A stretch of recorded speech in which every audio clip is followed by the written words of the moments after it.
여보, 당신 맞지? 저를 아십니까? 15년 전 사고로 죽은 줄로만 알았던 남편이 외동아들의 결혼식에 백만장자가 되어 나타났습니다. 윤희는 숨조차 삼키지 못한 채 얼어붙었어요. 눈앞의 남자는 틀림없이 죽은 남편이었지만 그는 윤희를 완전히 모르는 사람처럼 바라보고 있었죠. 그의 눈빛에는 아무런 기억도 감정도 남아있지 않았습니다. 왜 그녀를 기억하지 못하는 걸까요? 도대체 그의 지난 15년에는 어떤 비밀이 숨어 있는 걸까요? 사연 시작 전 구독과 좋아요를 눌러주시고 어디서 듣고 계신지 댓글 남겨주시면 그곳으로 행운이 가득 깃들기를 바라겠습니다. 여보, 보고 있어? 우리 아들 장가가는 날이야. 마음속으로 수없이 남편을 불렀지만 돌아오는 대답은 없었습니다. 아들의 결혼식이 시작되기 30분 전 윤희는 예식장 입구에서 하객들을 맞이하고 있었어요. 곱게 차려입은 한복의 옷고름이 바람에 살랑거렸죠. 하객들이 건네는 축하 인사에 미소로 답하면서도 그녀의 마음 한구석에는 채워지지 않는 공허함이 자리하고 있었습니다. 준영이가 정말 훌륭하게 컸네요. 혼자서 얼마나 고생이 많으셨어요. 친척 어르신의 위로 섞인 인사에 윤희는 목이 메었습니다. 그래도 평정심을 유지하려 애썼죠. 오늘은 아들 준영이의 가장 행복한 날이니까요. 자신의 슬픔이 아들의 기쁨에 그림자를 드리우게 할 수는 없었습니다. 감사합니다. 와주셔서 정말 고맙습니다. 똑같은 인사말을 수십 번 반복하면서도 윤희는 문득문득 옆을 돌아보곤 했습니다. 혼자 서 있는 자신의 모습이 유독 외로워 보이는 건 아닐까 싶어서요. 신부 측 혼주는 부부가 나란히 서서 인사를 받는데 자신은 혼자였으니까요. 예식장 로비의 샹들리에가 화려한 빛을 뿜어냈지만 그 빛조차 윤희의 마음속 어둠을 밝히지는 못했습니다. 15년. 남편 없이 보낸 세월이 그만큼이나 됐죠.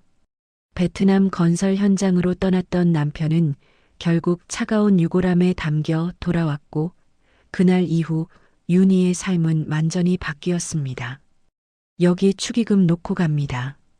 윤희는 기계적으로 봉투를 받으며 고개를 숙였습니다. 손가락 끝이 차가웠죠. 아침부터 긴장해서인지 아니면 혼자라는 사실이 더욱 뼈저리게 느껴져서인지 알 수 없었습니다.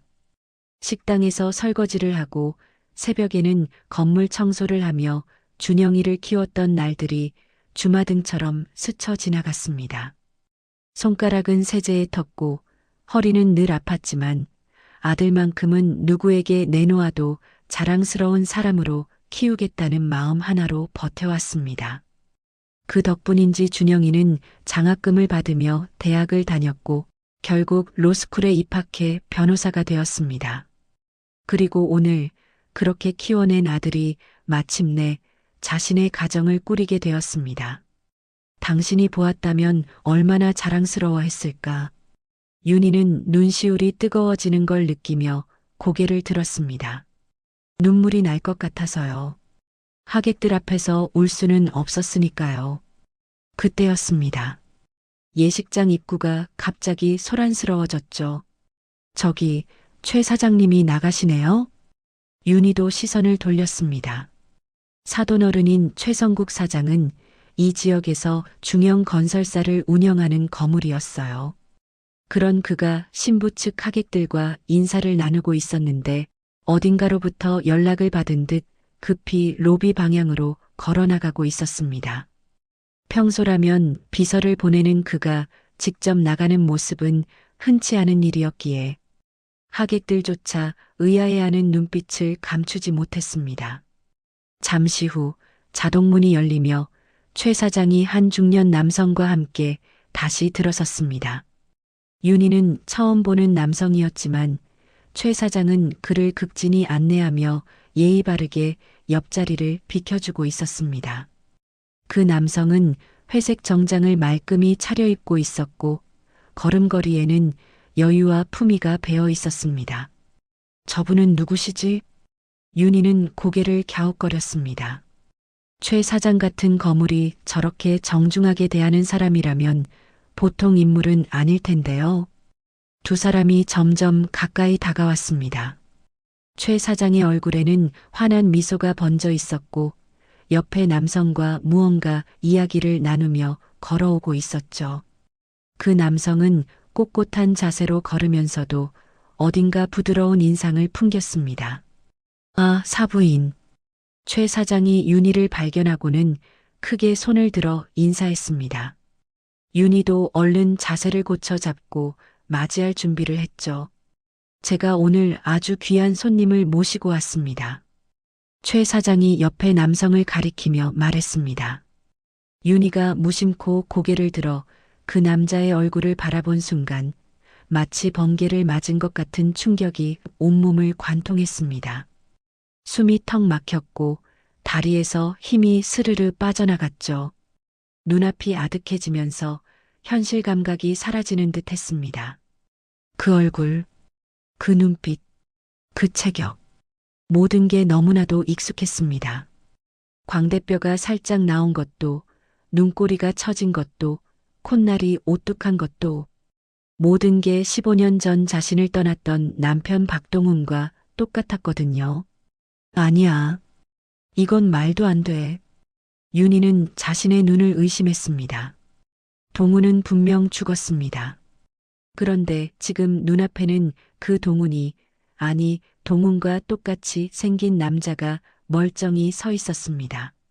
사부인, 이쪽은 베트남에서 사업을 하시는 이상우 대표님이십니다.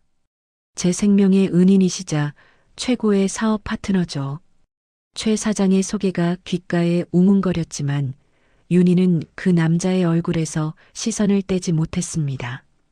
꿈이 아닐까 싶어 눈을 몇 번이나 깜빡였지만 그는 여전히 그곳에 서 있었죠. 처음 뵙겠습니다, 사모님. 남자가 정중하게 허리를 숙이며 인사했습니다. 그 순간 윤희의 온몸에 소름이 돋았죠.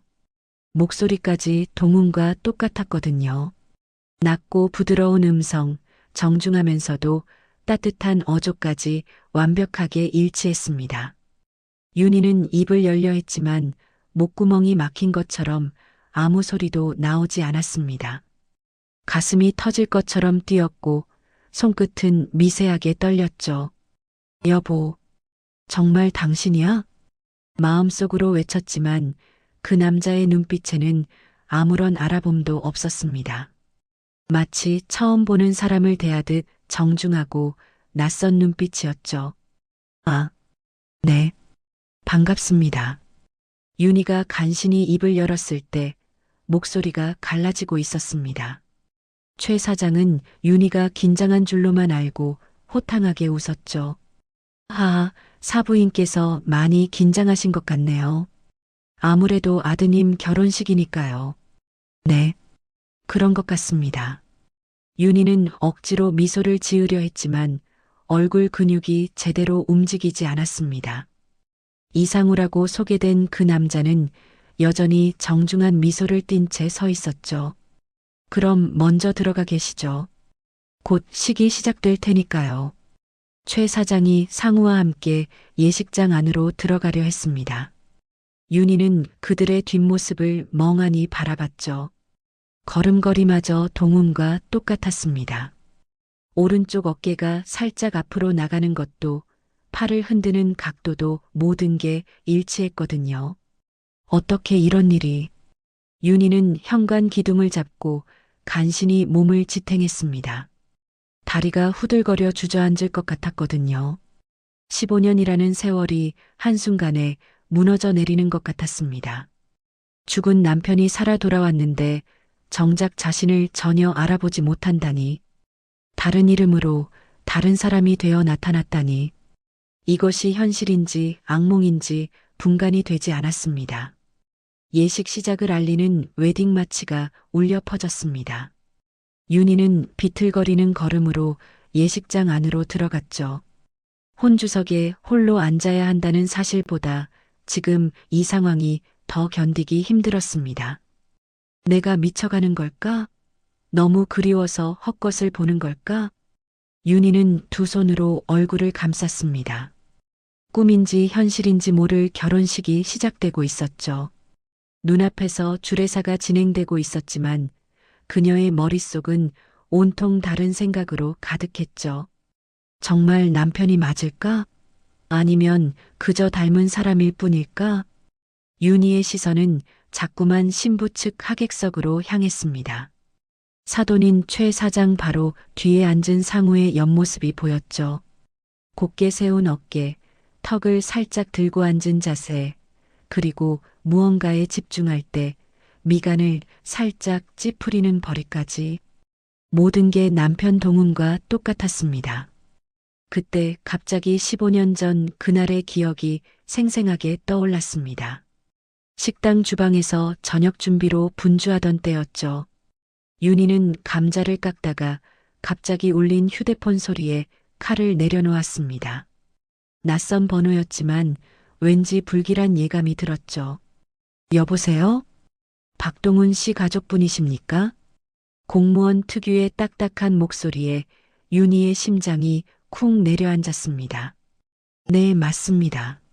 무슨 일이신지 주베트남 대사관 영사과에서 연락드립니다. 박동훈 씨가 현지에서 교통사고로 사망하셨습니다. 그 순간 윤희의 손에서 휴대폰이 미끄러져 떨어졌습니다. 주방 바닥에 부딪혀 산산조각이 난 휴대폰처럼 그녀의 삶도 그날 산산조각이 났죠. 시신이 심하게 훼손되어 확인은 어려웠지만 소지품으로 신원을 확인했습니다. 지갑과 여권이 든 점퍼가 나왔습니다.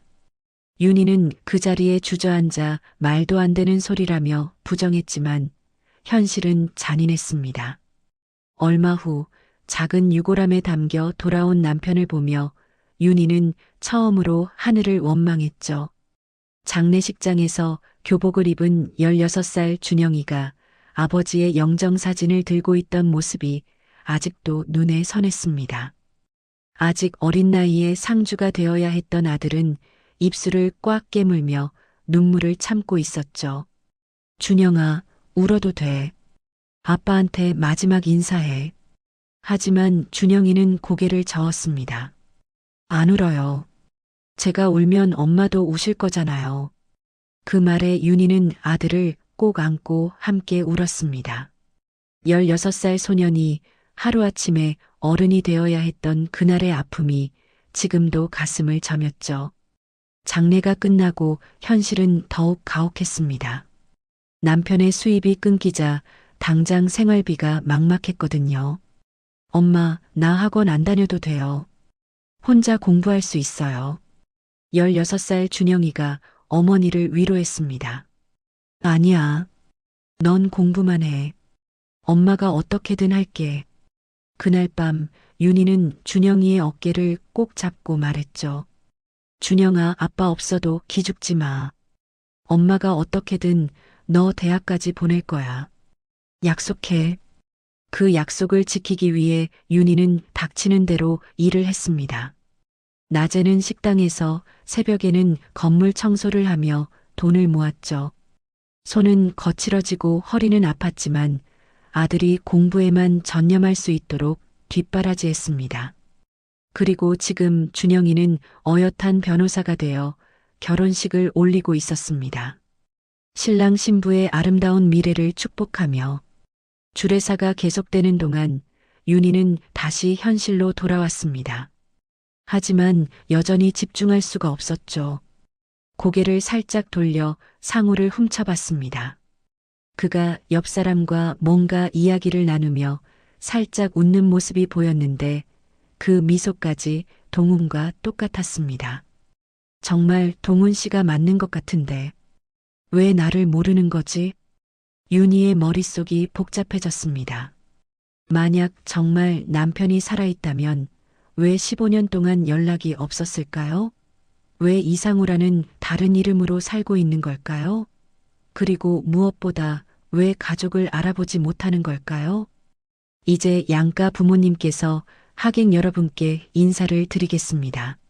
사회자의 우렁찬 목소리가 울려 퍼졌지만 윤희는 여전히 멍하니 앉아 있었습니다. 상우를 보느라 정신이 없었거든요. 어머니, 인사하셔야죠. 준영이가 당황한 표정으로 어머니의 팔을 잡아 끌었습니다.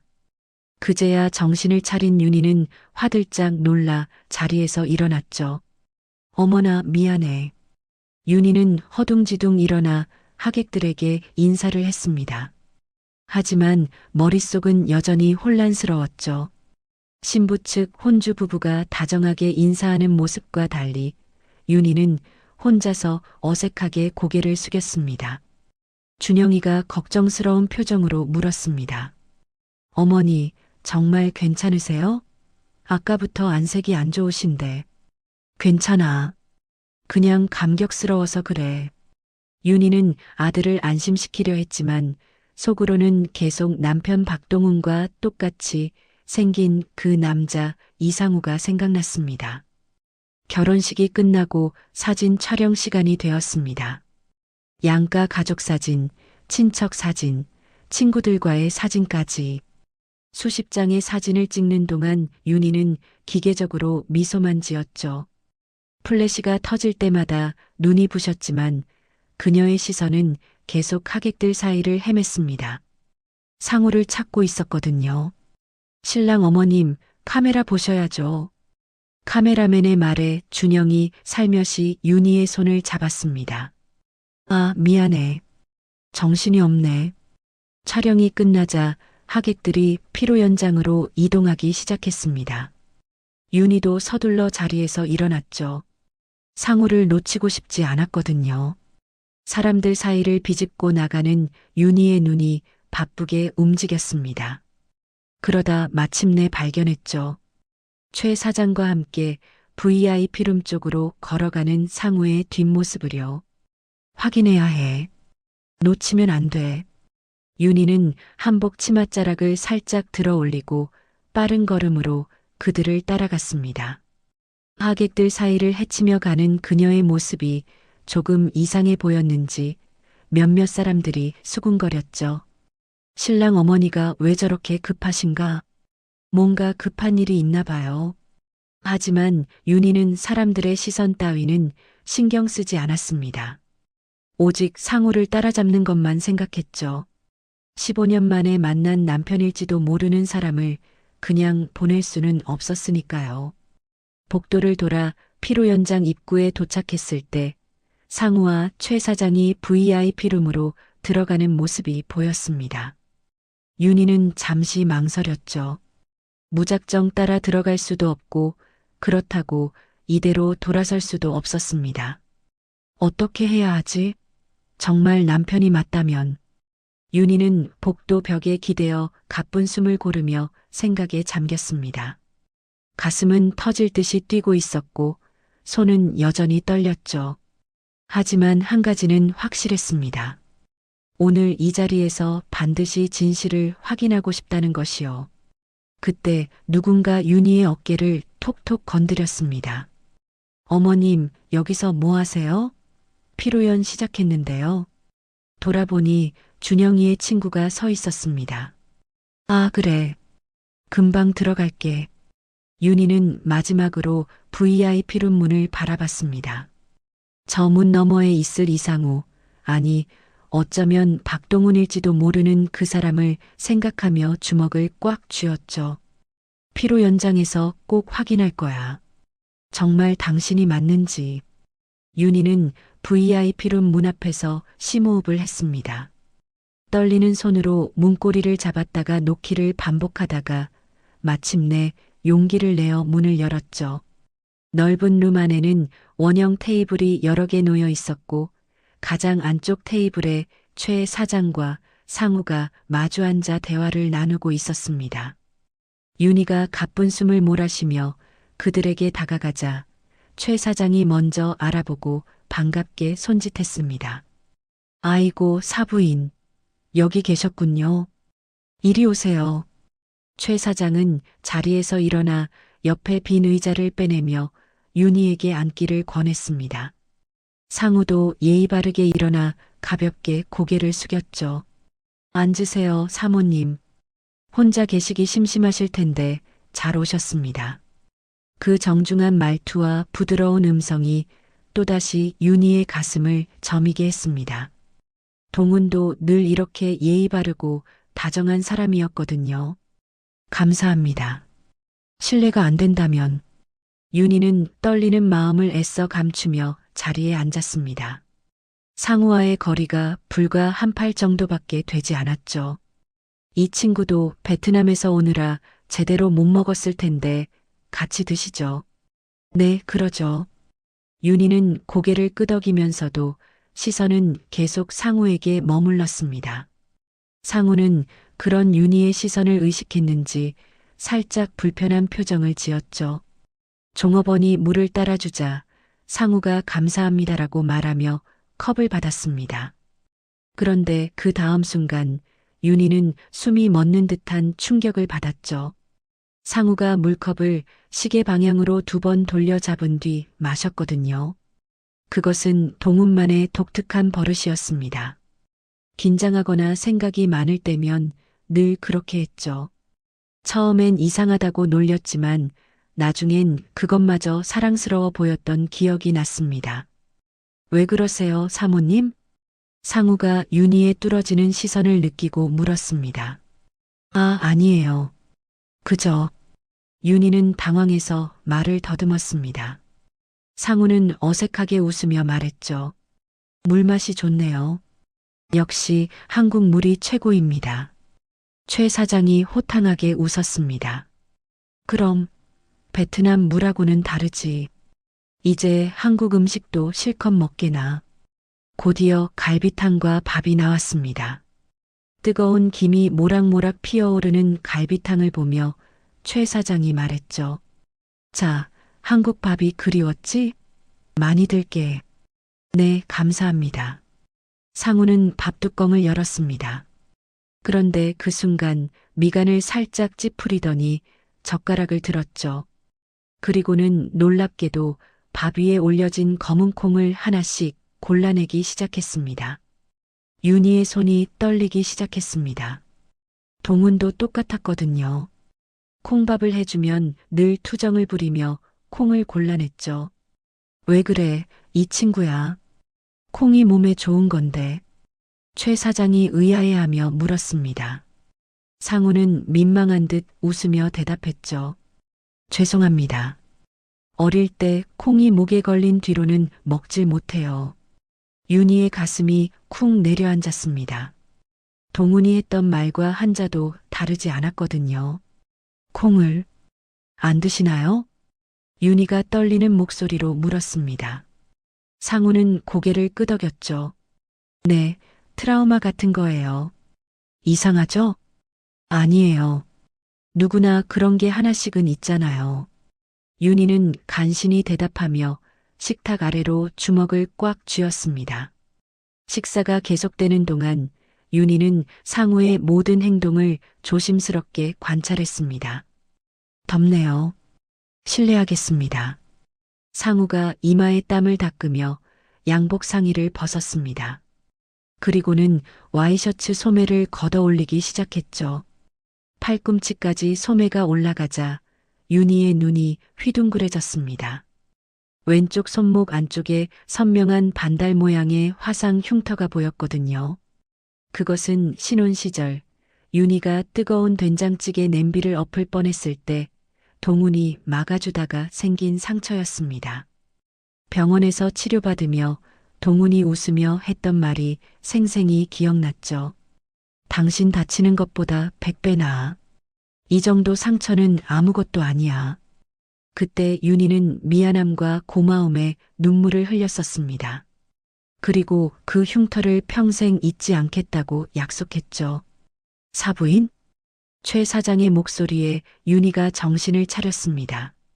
자신도 모르게 상우의 손목을 뚫어지게 쳐다보고 있었던 거죠. 아, 네. 괜찮으세요? 안색이 안 좋아 보이는데. 그때였습니다. 윤희가 들고 있던 숟가락이 손에서 미끄러져 떨어졌어요. 쨍그랑 요란한 소리에 주변 사람들이 모두 놀라 돌아봤습니다. 상우도 놀란 표정으로 윤희를 바라봤죠. 사부인, 괜찮으십니까? 상우가 걱정스러운 목소리로 물었습니다. 하지만 윤희는 대답할 수가 없었어요. 그의 손목에 난 흉터에서 눈을 뗄 수가 없었거든요. 잠깐 화장실에. 윤희는 황급히 자리에서 일어났습니다. 더 이상 그 자리에 있을 수가 없었어요. 확신은 들었지만 동시에 혼란스러웠거든요. 왜 동훈이 자신을 모르는 척하는지, 왜 다른 이름으로 살고 있는지 이해할 수가 없었습니다. 천천히 다녀오세요. 최 사장의 말에 윤희는 간신히 고개를 끄덕이고 VIP룸을 나왔습니다. 복도로 나온 윤희는 벽에 기대어 가쁜 숨을 몰아쉬었습니다. 다리가 후들거려 주저앉을 것 같았죠. 맞아. 내 남편이 맞아. 물 마시는 버릇도, 콩을 싫어하는 것도, 그리고 결정적으로 왼손목의 흉터까지. 모든 증거가 그가 동훈임을 말해주고 있었습니다. 윤희는 화장실로 들어갔어요. 거울에 비친 자신의 모습이 초췌해 보였죠. 15년이라는 세월이 자신을 이렇게 변하게 했나 싶어 씁쓸했습니다. 남편이 날 못 알아볼 만큼 내가 변한 걸까? 하지만 그것만으로는 설명이 되지 않았습니다. 부부는 얼굴이 변해도 알아보는 법인데 동훈의 눈빛에는 정말 아무런 알아봄도 없었거든요. 윤희는 다시 VIP룸으로 돌아가야 할지 말아야 할지 고민했습니다. 가서 모든 걸 밝히고 싶은 마음도 있었지만 아들의 결혼식 날 소동을 일으킬 수는 없었죠. 일단 오늘은 참자. 나중에 기회를 만들어서. 윤희는 마음을 다잡고 다시 VIP룸으로 향했습니다. 문을 열고 들어가니 상우와 최 사장이 여전히 대화를 나누고 있었죠. 아, 사부인. 괜찮으세요? 최 사장이 걱정스럽게 물었습니다. 네, 괜찮습니다. 그저 좀 어지러워서.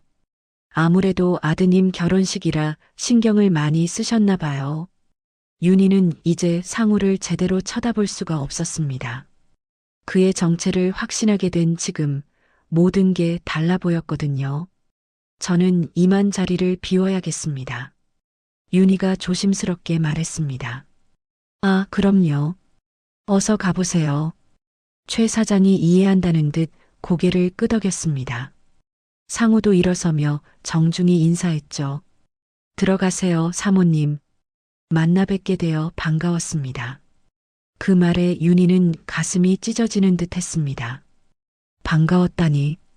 아내에게 처음 만난 사람처럼 하는 인사라니. 네, 저도 반가웠습니다. 윤희는 간신히 대답한 뒤 살짝 머뭇거리다 최 사장을 향해 힘겹게 웃었습니다. 저 사돈어른, 나중에 잠시만 뵐 수 있을까요? 드릴 말씀이 있어서요. 순간 최 사장의 표정에 잠깐 놀람이 스쳤지만 곧 부드럽게 미소를 지었습니다. 그럼요, 사부인. 말씀만 하세요. 언제든 제가 시간 내겠습니다. 감사합니다. 윤희는 고개를 숙이고 VIP룸을 나왔습니다. 복도를 걸으며 눈물이 흘러내렸지만 손등으로 재빨리 닦았죠. 가슴속에는 거대한 폭풍이 몰아치고 있었습니다. 어떻게 해야 하지? 정말 어떻게 해야? 결혼식이 끝나고 피로연까지 무사히 마친 뒤였습니다. 하객들이 하나둘씩 돌아가고 준영이와 지수도 신혼여행을 위해 공항으로 떠났죠. 예식장이 서서히 비어가는 가운데 윤희는 로비 한쪽에서 최 사장을 기다리고 있었습니다. 사부인, 기다리셨습니까? 최 사장이 다가오며 물었습니다. 윤희는 긴장된 표정으로 일어섰죠. 네, 사돈어른. 바쁘신데 시간 내주셔서 감사합니다. 아이고, 뭘 그러세요. 이제 사돈간인데 당연하죠. 무슨 말씀하실 게 있다고 하셨는데. 두 사람은 예식장 카페로 자리를 옮겼습니다. 조용한 구석 테이블에 마주 앉자 윤희는 떨리는 손으로 찻잔을 잡았죠. 사장님, 제가 여쭤볼 게 있어서요. 아까 그 이상우 대표님 말입니다. 아, 상우? 왜요? 무슨 문제라도 있습니까? 최 사장이 의아한 표정을 지었습니다. 윤희는 심호흡을 하고 조심스럽게 물었죠. 그분과는 어떤 관계이신지, 그리고 그분의 과거에 대해 좀 알 수 있을까요? 최 사장의 눈빛이 잠시 흔들렸습니다. 무언가 숨기는 듯한 표정이었죠. 왜 갑자기 상우 과거를 물으시죠? 그냥 사장님께서 생명의 은인이라고 하셔서요. 어떤 일이 있으셨는지 궁금해서. 윤희는 애써 평정심을 유지하려 했지만 목소리가 떨리고 있었습니다. 최 사장은 잠시 윤희를 바라보다가 천천히 입을 열었죠. 그래요. 사부인께서 물으시니 말씀드리죠. 상우는 정말 제 생명의 은인이 맞습니다. 그리고 지금은 제 최고의 사업 파트너이기도 하고요. 최 사장은 커피를 한 모금 마신 뒤 이야기를 시작했습니다. 13년 전이었어요. 제가 베트남 호치민에서 아파트 건설 현장을 운영하고 있을 때였죠. 어느 날 현장 인부들 사이에 낯선 사람이 하나 섞여 있더라고요. 윤희는 숨을 죽이고 최 사장의 말에 귀를 기울였습니다. 말도 제대로 못하고 행색도 남루하고 보기에도 뭔가 사연이 있어 보이는 사람이었어요. 현장 소장이 쫓아내려고 했는데 제가 그냥 두라고 했죠. 밥이라도 먹여보내자고요. 그 사람이 이상우 대표님이었나요? 네, 맞아요.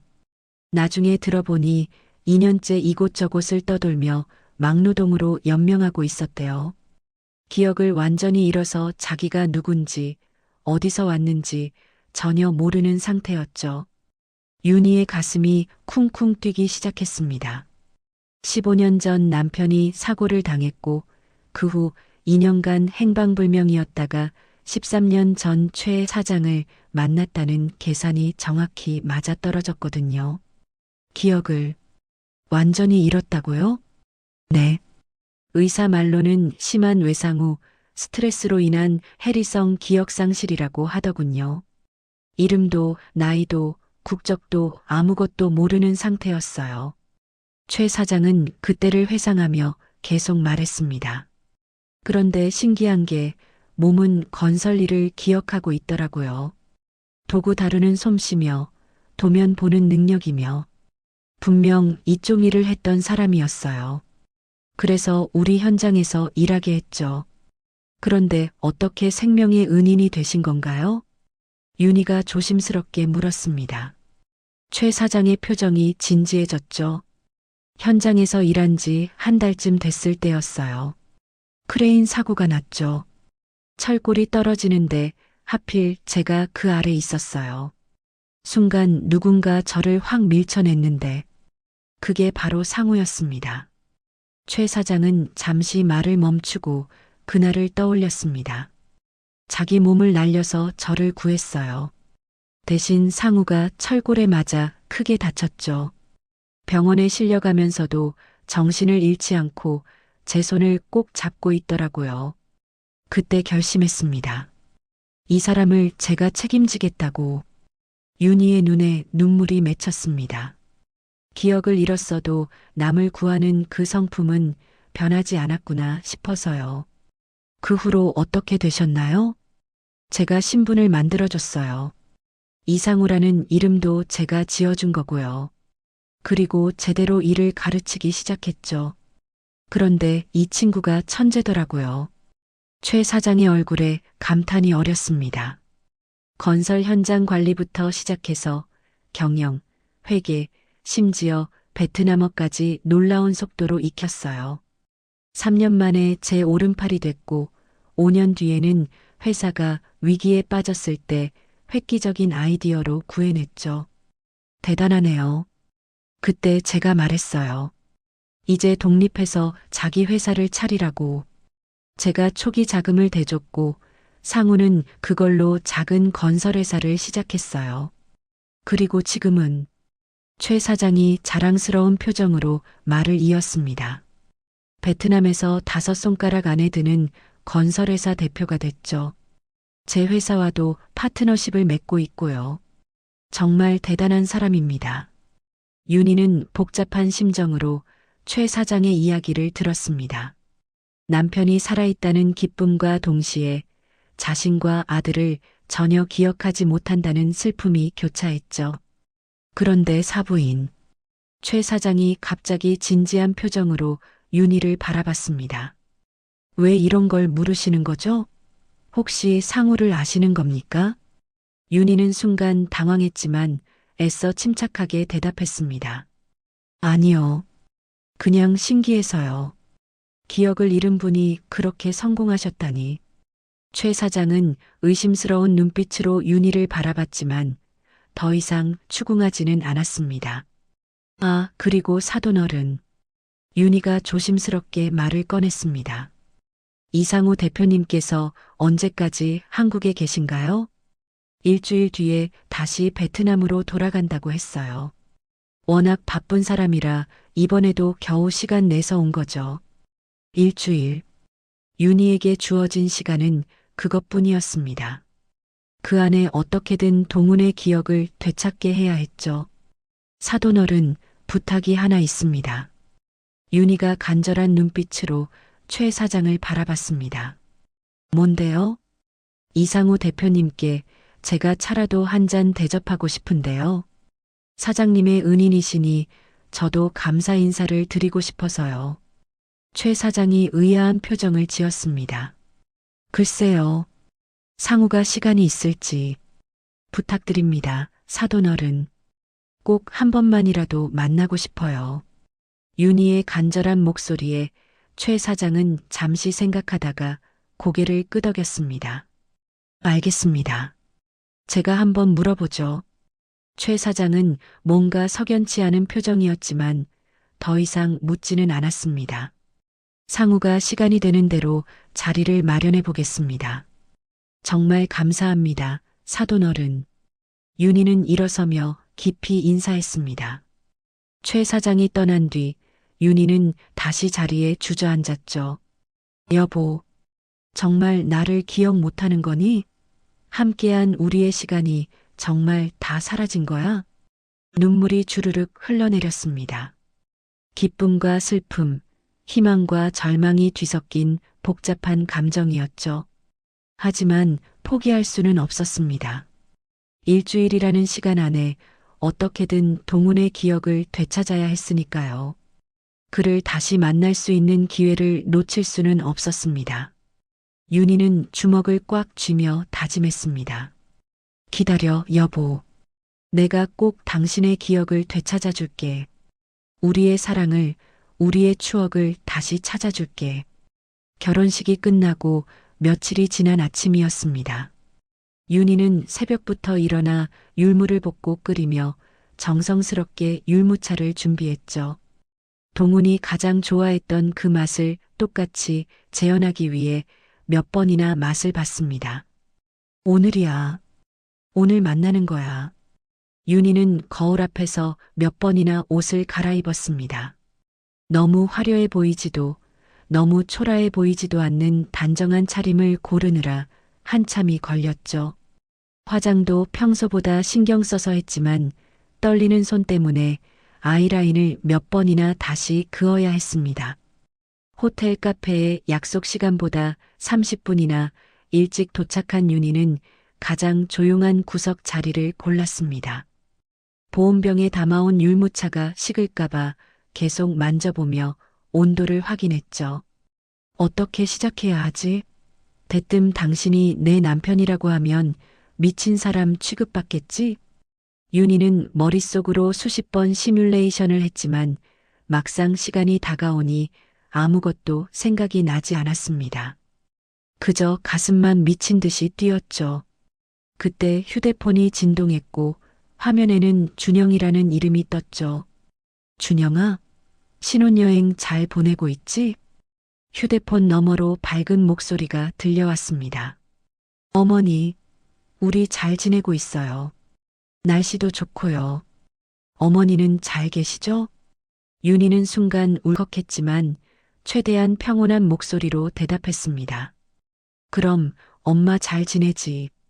너희는 밥 잘 챙겨 먹고 너무 무리하지 말고. 네.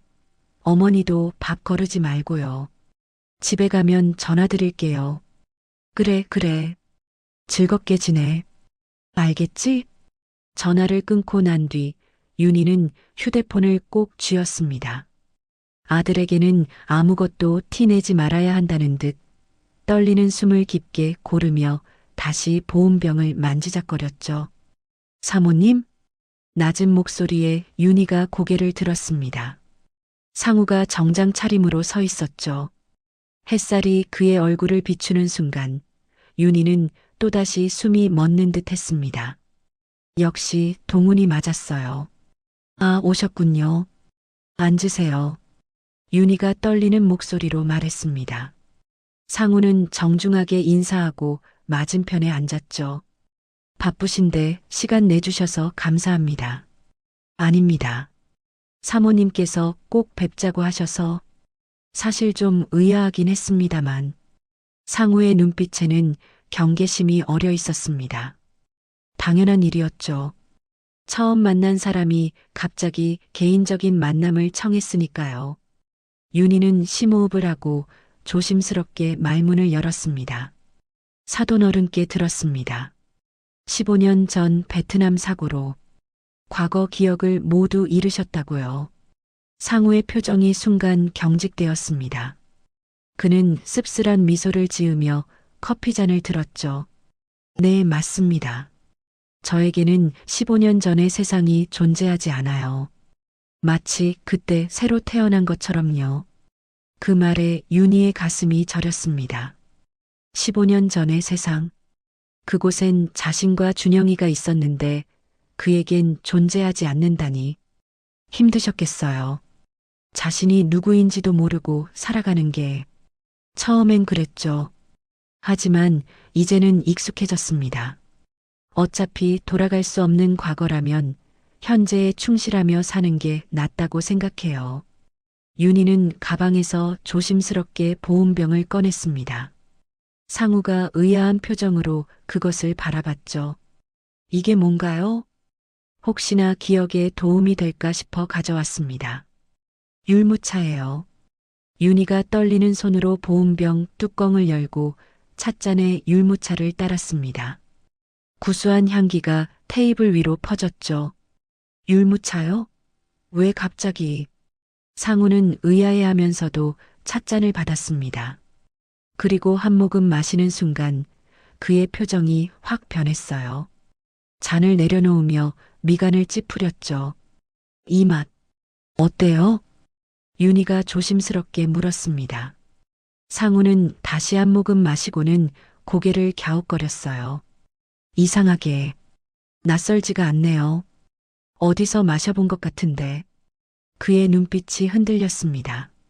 무언가를 더듬으려는 듯 허공을 바라봤죠. 누군가 이런 차를 자주 끓여줬던 것 같은데. 아니, 그럴 리가 없죠. 제가 기억하는 건 15년 전부터니까. 윤희는 눈물이 날 것 같았지만 꾹 참았습니다. 동훈의 몸은 기억하고 있었어요.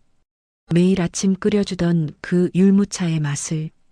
대표님, 윤희가 용기를 내어 말했습니다.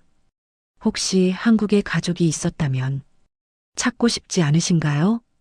상우는 창밖을 응시하며 한숨을 내쉬었습니다. 처음엔 찾고 싶었죠. 내가 누구인지, 어디서 왔는지, 누가 나를 기다리고 있는지.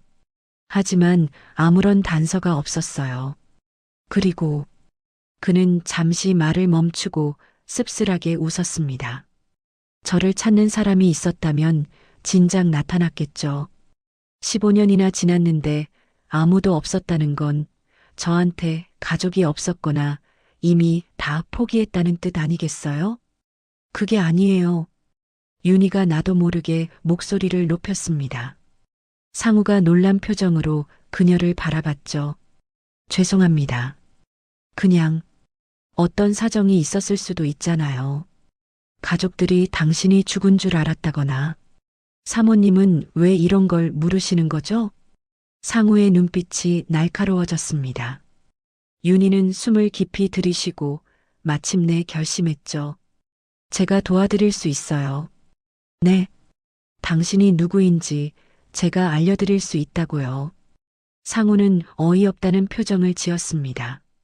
사모님, 우리는 오늘 두 번째 만나는 사이인데 당신 왼쪽 손목의 화상 흉터 제가 알아요. 윤희가 상우의 눈을 똑바로 바라보며 말했습니다. 순간 상우의 얼굴이 굳어졌죠. 그는 반사적으로 왼쪽 손목을 오른손으로 감쌌습니다.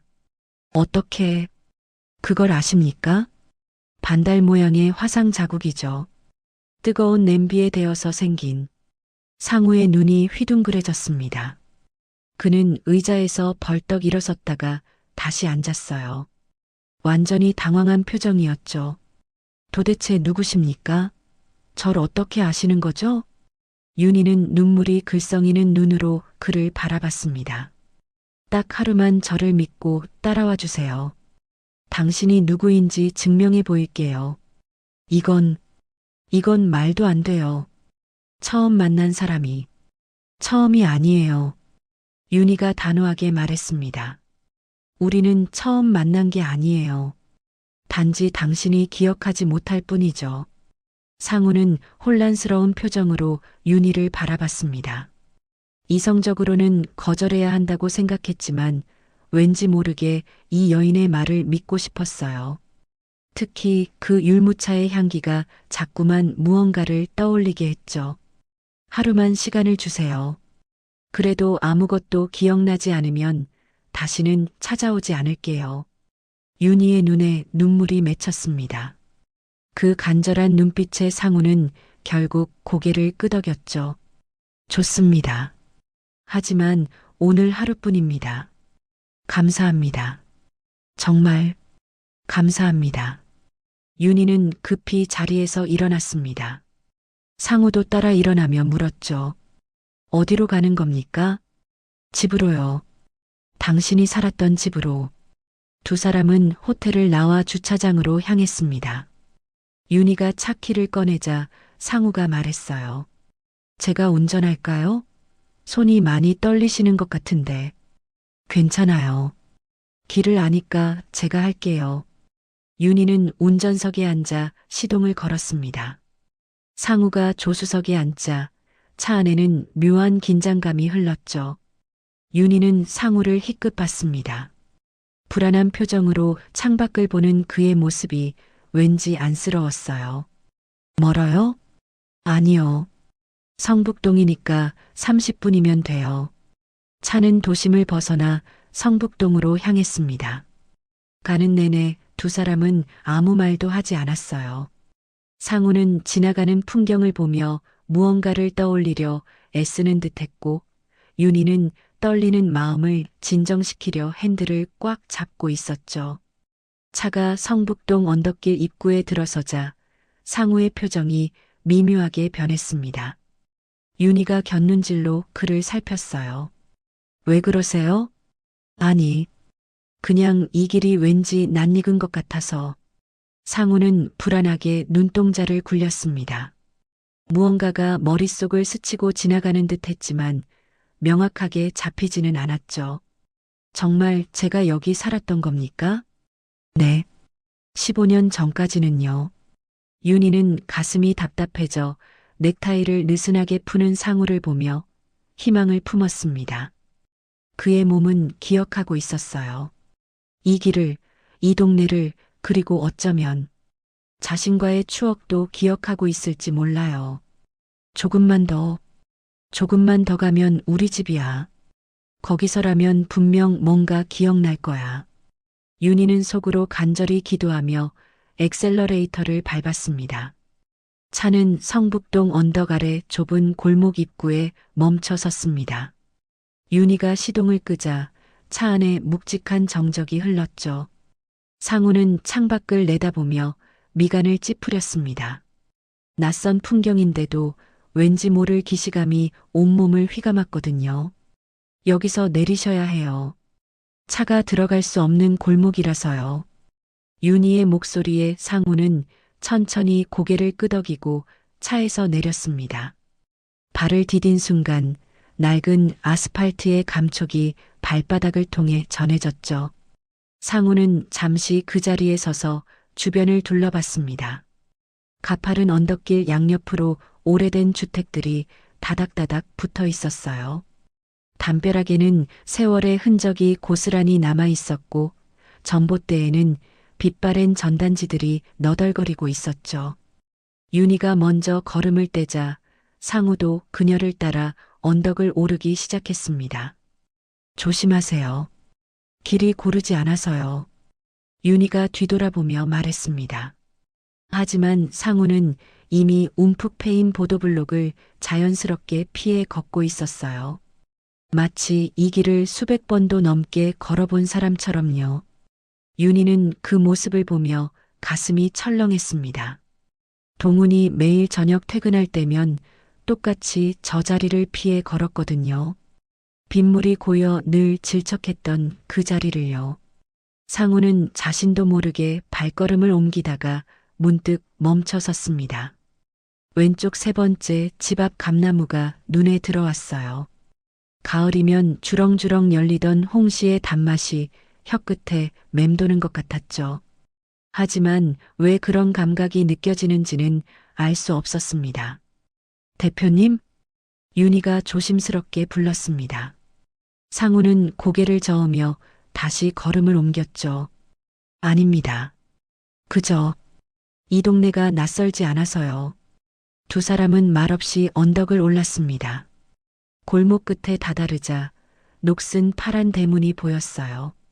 페인트가 벗겨진 철문에는 세월의 흔적이 역력했죠. 윤희는 그 앞에서 멈춰 섰습니다. 여기가 대표님이 살았던 집이에요.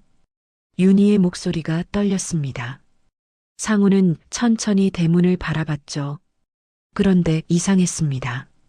가슴속에서 무언가가 꿈틀거리기 시작했어요.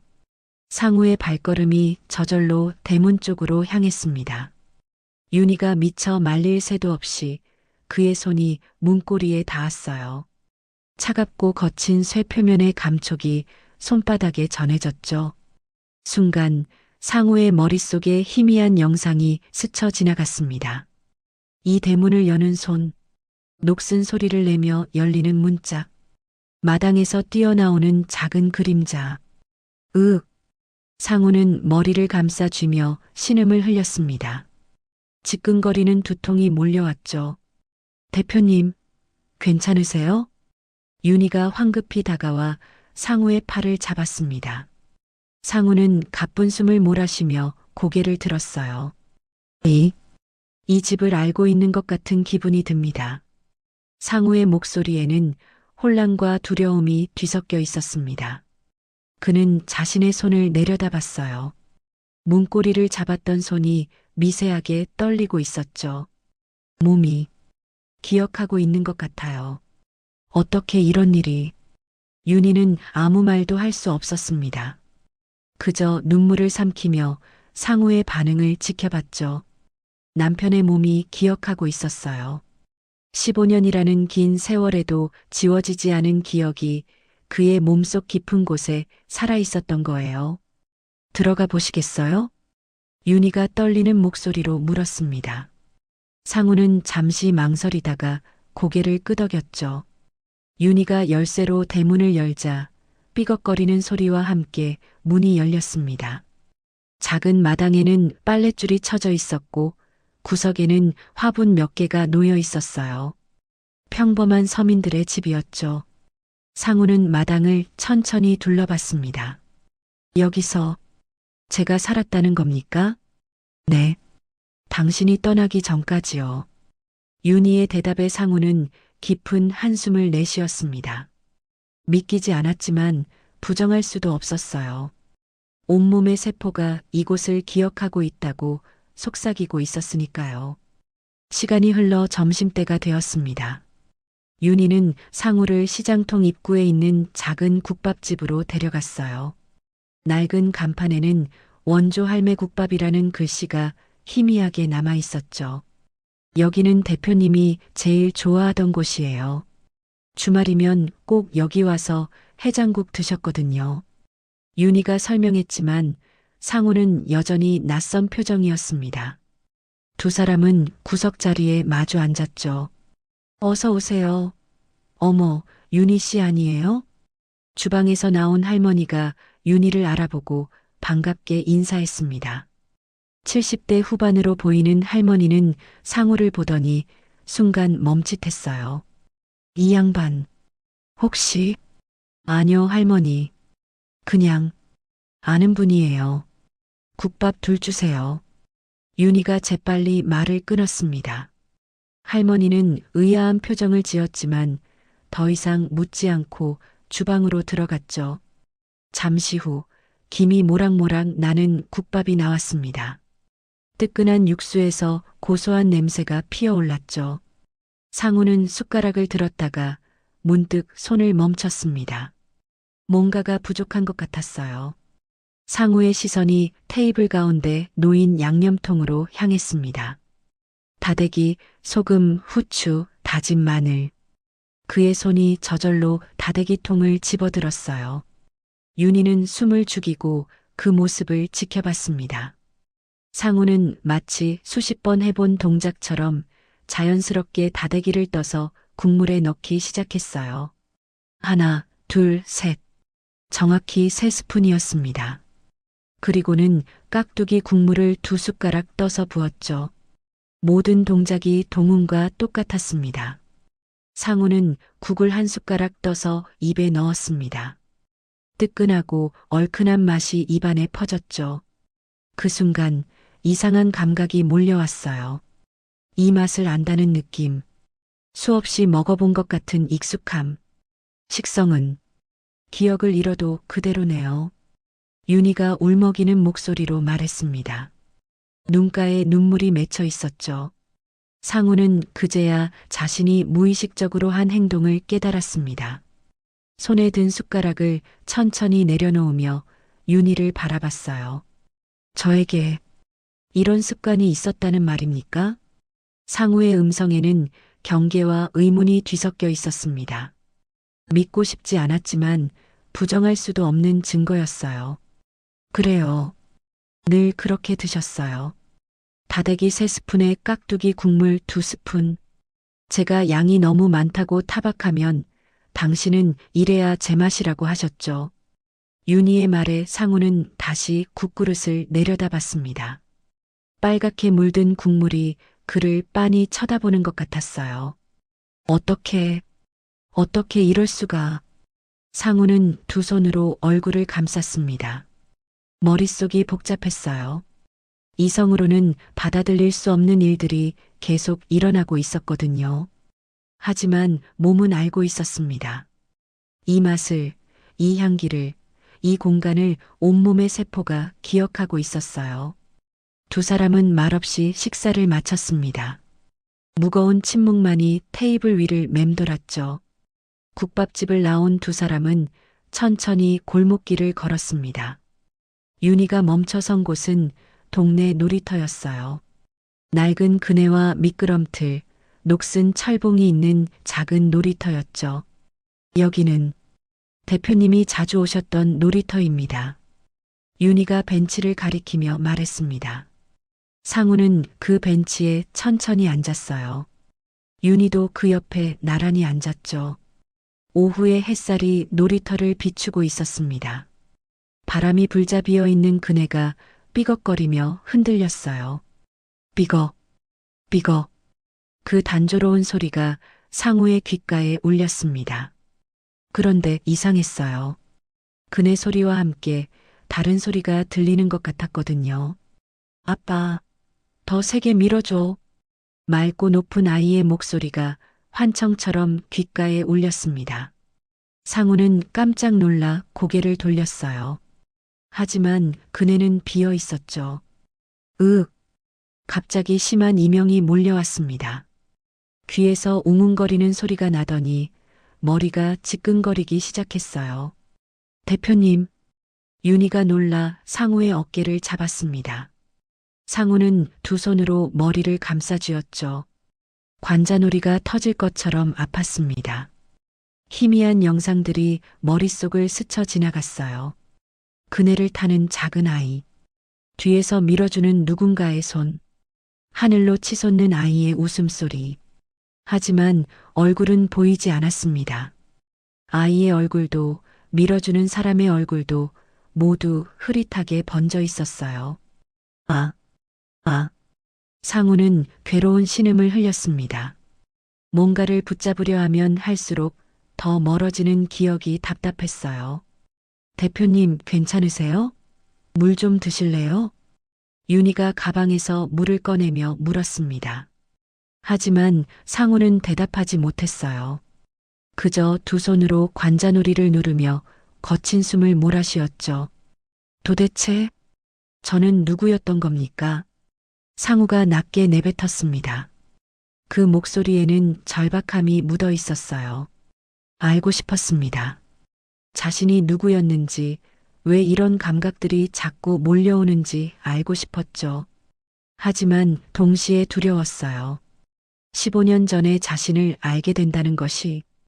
윤희는 상우의 그런 모습을 보며 가슴이 찢어지는 것 같았습니다. 답답함에 가슴을 치는 남편을 보며 그녀도 안타까움에 발을 동동 굴렀어요. 여보, 윤희가 작게 불렀습니다. 하지만 상우는 듣지 못했죠. 그는 여전히 머리를 감싸쥔 채 고통스러워하고 있었으니까요. 바람이 다시 불었습니다. 그네가 더 세게 흔들리며 삐걱거렸어요. 그 소리는 마치 상우를 부르는 것 같았습니다. 잊혀진 과거가 그를 부르고 있었죠. 하지만 그 목소리는 여전히 희미했습니다. 닿을 듯 하면서도 결코 닿지 않는 기억의 파편들. 상우는 그 틈새에서 허우적거리고 있었어요. 두 사람은 한참을 말없이 벤치에 앉아 있었습니다. 그때 윤희가 천천히 가방을 열었어요. 손이 너무 떨려서 지퍼를 여는 것조차 쉽지 않았죠. 가방 안쪽 주머니에서 낡은 사진 한 장을 꺼냈습니다. 플라스틱 커버에 쌓인 사진은 세월의 흔적으로 모서리가 약간 발해 있었어요. 윤희는 그 사진을 꺼내며 손이 더욱 떨렸습니다. 이것이 마지막 기회일지도 모른다는 생각이 들었거든요. 대표님, 윤희가 떨리는 목소리로 불렀습니다. 상우는 고개를 들어 그녀를 바라봤어요. 이걸 보여드려야 할 것 같아요. 윤희는 사진을 두 손으로 받쳐들었습니다. 상우는 그 사진을 보는 순간 숨이 멎는 듯 했어요. 사진 속에는 세 사람이 환하게 웃고 있었습니다. 중학교 교복을 입은 소년이 가운데 서 있고 양옆으로 남자와 여자가 소년의 어깨에 손을 올리고 있었죠. 배경에는 입학을 축하합니다라는 현수막이 보였습니다. 이건 상우의 목소리가 떨렸습니다. 사진 속 여자는 지금보다 훨씬 젊은 윤희였어요. 그리고 옆에 서 있는 남자는 자세히 보세요. 윤희가 사진을 상우의 손에 쥐어주며 말했습니다. 그녀의 손가락 끝이 차갑게 떨리고 있었죠. 당신이잖아요. 상우는 사진을 받아들고 가까이 들여다봤습니다. 사진 속 남자의 얼굴이 점점 선명해졌어요. 광대뼈가 살짝 나온 것, 눈꼬리가 약간 처진 것, 오뚝한 콧날. 모든 것이 지금 거울에 비친 자신의 얼굴과 똑같았습니다. 토시 하나 틀리지 않았어요. 아니, 이건 상우의 손이 거칠게 떨리기 시작했습니다. 사진이 그의 손 안에서 바들바들 떨렸죠. 그는 믿을 수가 없었어요. 하지만 증거는 명백했습니다. 사진 속 남자는 자신이었어요. 15년보다 더 이전의 자신이었죠. 이게 정말 저란 말입니까? 상우가 떨리는 목소리로 물었습니다. 윤희는 눈물을 참으며 고개를 끄덕였어요. 네, 이건 준영이 중학교 입학식 날 찍은 사진이에요. 당신이 베트남으로 떠나기 1년 전쯤이었죠. 윤희의 목소리도 떨리고 있었습니다.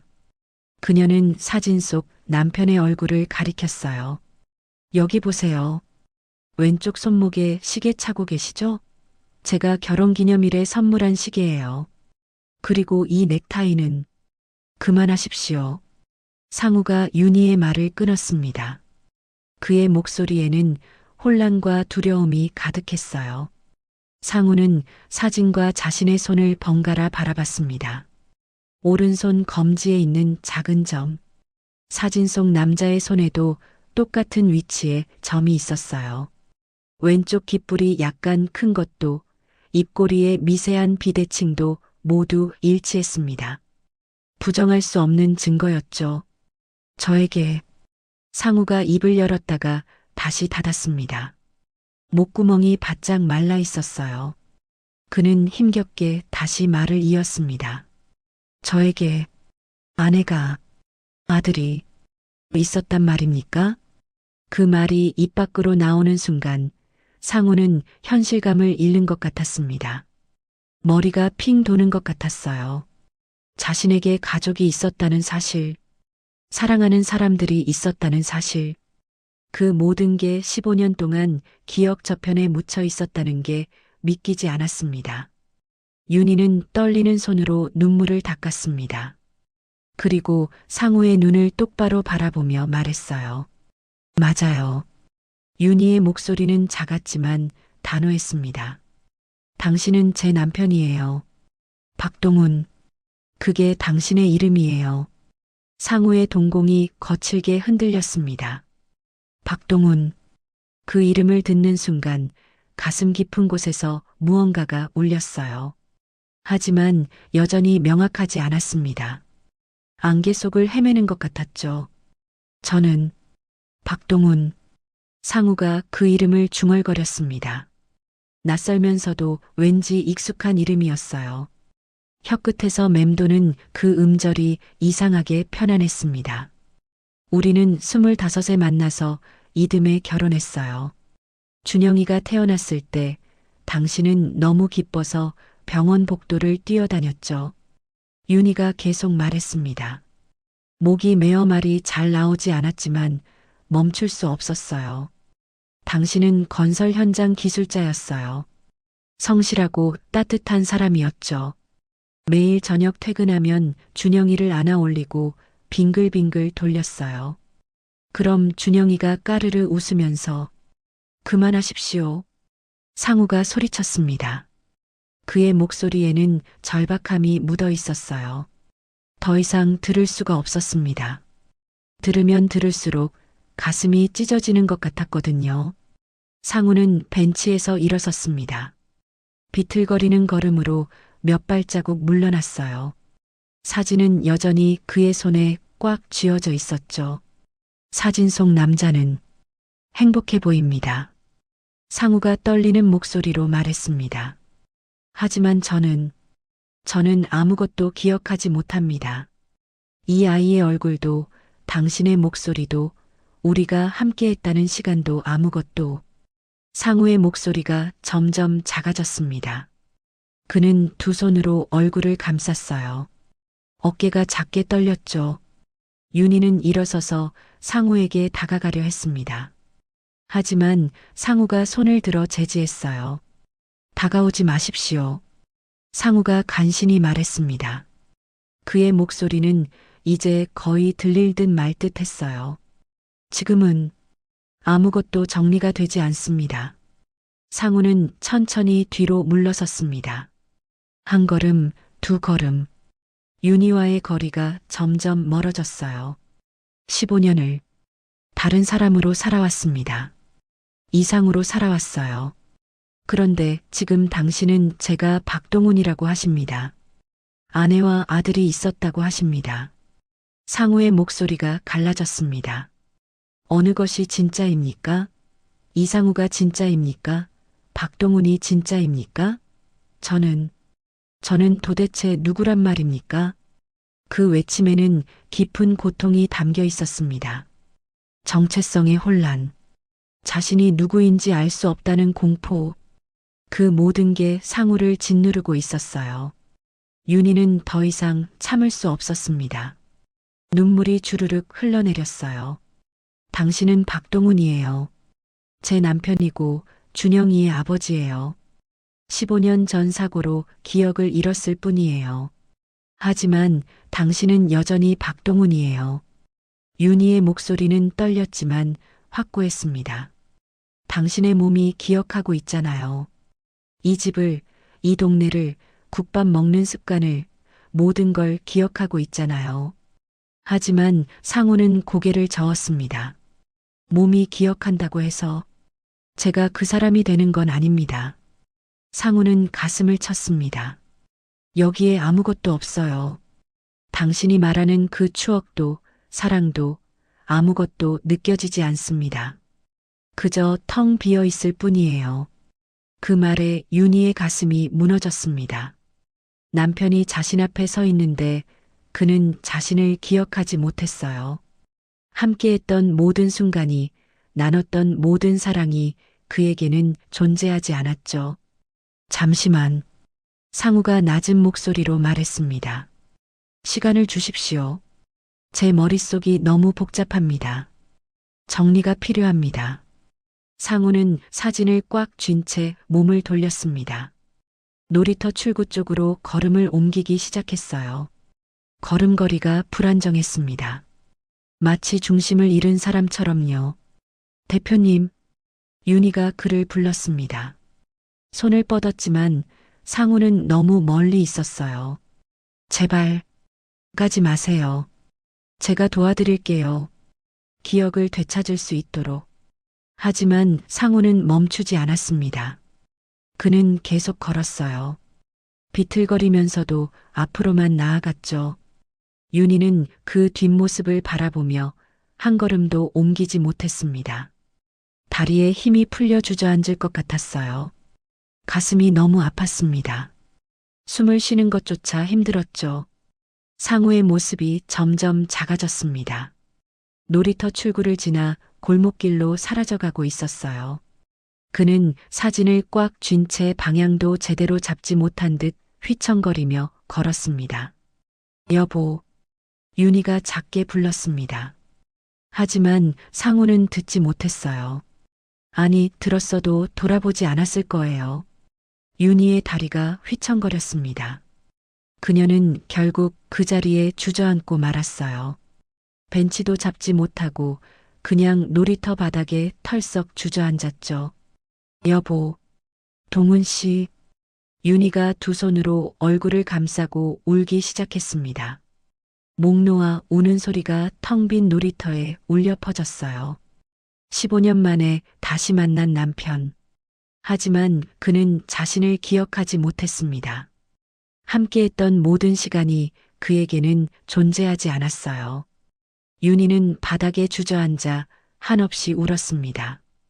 오후의 햇살이 그녀를 비추고 있었지만 그 빛은 너무나 차가웠어요.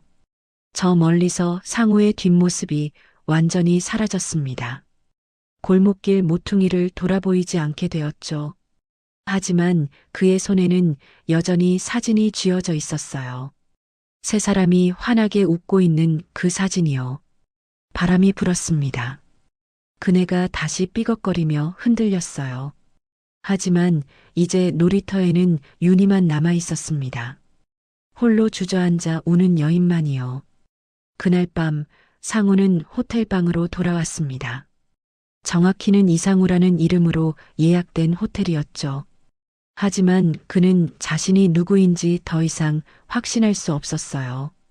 방문을 닫는 순간 다리에 힘이 풀려 그 자리에 주저앉았습니다. 등을 문에 기댄 채 거친 숨을 몰아쉬었죠. 손에는 여전히 그 사진이 쥐어져 있었어요. 상우는 천천히 사진을 펼쳤습니다. 조명 아래서 다시 들여다봤죠. 사진 속 세 사람의 얼굴이 또렷하게 보였습니다. 환하게 웃고 있는 남자. 그게 자신이라는 게 믿기지 않았어요. 옆에 서 있는 여자, 윤희. 그녀의 눈빛에는 사랑이 가득했습니다. 그리고 가운데 서 있는 소년. 준영이라고 했죠. 내 아들. 상우가 중얼거렸습니다. 그 단어가 입 밖으로 나오는 순간 가슴 한쪽이 저릿해졌어요. 아들. 자신에게 아들이 있었다니. 상우는 침대에 앉아 사진을 무릎 위에 올려놓았습니다. 그리고 한참을 그것만 바라봤죠. 시간이 얼마나 흘렀는지 알 수 없었어요. 창밖으로 도시의 불빛이 보였습니다. 수많은 차들이 오가고 사람들이 분주하게 움직이고 있었죠. 하지만 상우의 귀에는 아무 소리도 들리지 않았어요. 오직 윤희가 했던 말들만이 머릿속을 맴돌았습니다. 당신은 박동훈이에요. 제 남편이고 준영이의 아버지예요. 상우는 두 손으로 얼굴을 감쌌습니다. 머리가 터질 것 같았어요. 15년 동안 이상으로 살아왔는데 이제 와서 박동훈이라니. 도대체 나는 누구란 말인가? 상우가 낮게 신음했습니다. 거울 앞으로 다가가 자신의 얼굴을 들여다봤어요. 거울 속 남자가 자신을 빤히 쳐다보고 있었죠. 너는 이상우인가, 박동훈인가? 상우가 거울을 향해 물었습니다. 하지만 대답은 없었어요. 그저 혼란스러운 눈빛만이 그를 바라볼 뿐이었죠. 시계를 보니 새벽 2시였습니다. 상우는 침대에 누웠지만 잠이 올 리 없었어요. 눈을 감으면 사진 속 세 사람의 얼굴이 떠올랐고 눈을 뜨면 천장만 보였습니다. 밤이 깊어갔습니다. 하지만 상우는 한숨도 잘 수 없었어요. 계속 뒤척이다가 일어나 창가에 섰습니다. 하늘이 점점 밝아오고 있었죠. 새벽 5시. 상우는 결국 포기하고 샤워를 했습니다.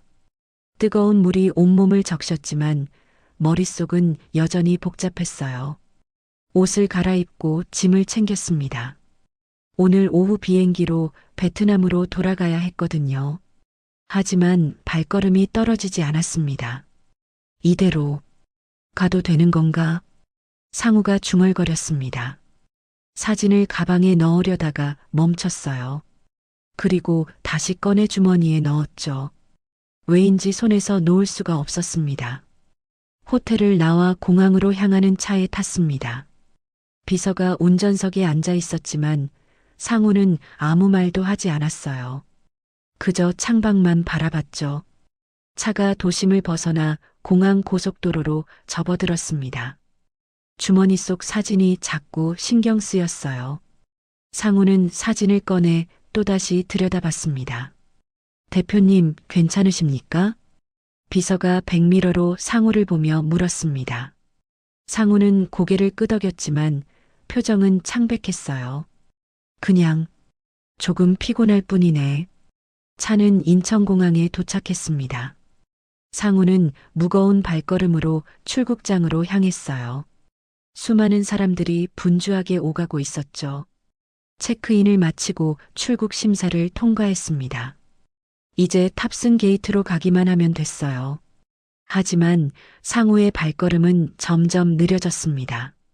면세점 앞을 지나며 상우는 멈춰 섰습니다. 진열된 물건들이 보였지만 눈에 들어오지 않았어요. 그저 멍하니 서 있었죠. 탑승 게이트까지 가시죠, 대표님. 비서가 조심스럽게 말했습니다. 상우는 고개를 끄덕이고 다시 걸었어요. 탑승 게이트 근처에 도착했을 때였습니다. 갑자기 스피커에서 안내방송이 울려 퍼졌어요. 베트남 호치민행 비행기 탑승 안내 말씀드립니다. BH261편. 한국어 안내방송이 끝나자 곧바로 베트남어 안내방송이 이어졌습니다. 그 순간이었습니다. 상우의 몸이 굳어졌어요. 베트남어 안내방송이 귓가에 울리는 순간 머릿속에 무언가가 번쩍했습니다. 이 소리, 이 특유의 웅성거림, 어디서 들어본 것 같았어요. 주변의 소음들이 점점 커지기 시작했습니다. 얼굴 앞에서 누군가의 여권을 흔들던 직원의 모습, 호치민행 탑승구는 저쪽입니다라고 외치던 공항 직원의 목소리, 출근용 가방을 한 손에 들고 다른 손에는 가족 사진을 쥔 채 초조하게 줄을 서 있던 바로 그날 공항의 풍경이 스쳤어요. 출국장 유리병 너머로 보이던 아침 햇살, 마지막으로 사진을 바라보며 스스로에게 중얼거렸던 말. 이번 일만 끝나면 더 행복하게 해줄게. 꼭. 그 순간 가슴 깊은 곳이 따끔하게 저렸습니다. 잊어버렸다고 생각했던 그 말, 지켜주지 못한 약속이 마치 벼락처럼 되살아났어요. 으윽. 상우는 머리를 감싸쥐며 그 자리에 주저앉았습니다. 비서가 놀라 달려왔지만 상우는 손을 들어 제지했어요. 괜찮아. 잠깐만. 하지만 괜찮지 않았습니다. 머릿속에서 무언가가 폭발하는 것 같았어요. 봉인되었던 기억의 문이 굉음과 함께 열리기 시작했죠. 15년 전, 빗길을 달리는 낡은 버스 안, 창밖으로 베트남의 시골 풍경이 흘러가고 있었습니다. 버스는 덜컹거리며 비포장도로를 달리고 있었죠. 박동우는 창가 자리에 앉아 밖을 내다보고 있었습니다. 건설 현장으로 가는 길이었어요. 주머니 속에는 윤희와 준영이 사진이 들어 있었죠. 추워 죽겠네. 옆자리에 앉은 동료가 몸을 웅크리며 중얼거렸습니다. 20대 초반으로 보이는 젊은 청년이었어요. 현장 막노동으로 돈을 벌러 온 사람이었죠. 비가 내려 버스 안 에어컨이 과하게 틀어진 데다 한국에서 막 넘어온 기온차 때문인지 감기가 들려 오한이 나는 듯 보였습니다. 동우는 자신이 입고 있던 점퍼를 벗었습니다. 두툼한 작업용 점퍼였어요. 이거 입으세요. 제가 젊을 때보다는 추위를 덜 타서요. 아, 괜찮습니다, 형님. 형님이 감기라도 걸리시면. 괜찮아요. 나는 괜찮으니까 입어요. 동우는 점퍼를 청년에게 건넸습니다. 청년은 고맙다며 점퍼를 받아 입었어요. 점퍼 안주머니에는 동훈의 지갑과 여권이 들어 있었지만 동훈은 그걸 까맣게 잊고 있었죠. 버스는 계속 달렸습니다. 비는 점점 더 세게 내리기 시작했어요. 운전기사가 속도를 줄였지만 도로 상태는 점점 나빠지고 있었습니다. 괜찮겠어요? 동훈이 걱정스럽게 물었습니다. 운전기사는 괜찮다며 손을 흔들었죠. 하지만 그 순간이었습니다. 커브길을 도는 순간 버스가 미끄러지기 시작했어요. 운전기사가 급히 핸들을 꺾었지만 소용없었습니다. 위험해.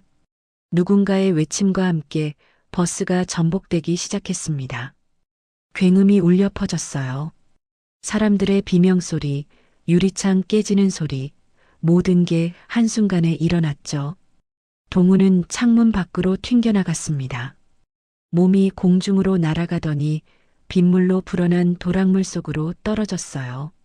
차가운 물살이 몸을 훑고 지나가며 온몸이 휩쓸릴 것 같았죠. 머리를 세게 부딪히는 순간 의식이 흐려지기 시작했습니다. 마지막으로 본 것은 전복된 버스에서 피어오르는 연기였어요.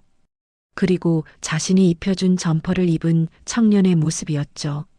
청년은 움직이지 않고 있었습니다. 젖은 점퍼 주머니에서 무언가가 빠져나와 있었어요. 동훈의 지갑이었죠. 아, 안 돼. 동훈이 손을 뻗으려 했지만 물살이 몸을 잡아끄는 바람에 움직일 수가 없었습니다. 시야가 흔들리고 의식이 점점 멀어져 갔어요.